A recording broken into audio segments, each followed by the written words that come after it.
இடத்திலே சொல்லுவார், அல்ல உயிரே, அல்லாஹ்வுடைய வணக்க வழிபாட்டில் ஈடுபட்ட உயிரே, இந்த உடம்பிலிருந்து நீ வெளியேறு என்று.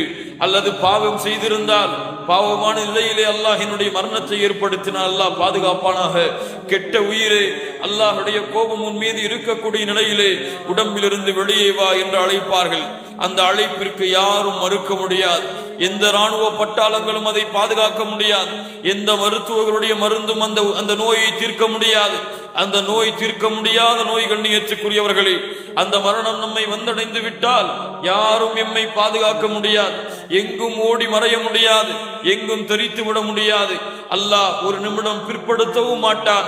சிறிது நேரம் யா அல்லாஹ் அவகாசம் கொடு, எனக்கு சொத்து இருக்கிறது பார்த்து வந்து விடுகிறேன், எனக்கு வீடு இருக்கிறது பார்த்து வந்து விடுகிறேன், என் பிள்ளை திருமணம் முடிக்காமல் இருக்கிறாள், திருமணம் முடித்து கொடுத்து வந்து விடுகிறேன் என்றெல்லாம் அல்லாஹ்விடத்திலே கோரிக்கை வைக்க முடியாது. கண்ணியத்துக்குரியவர்களே, அல்லாஹ்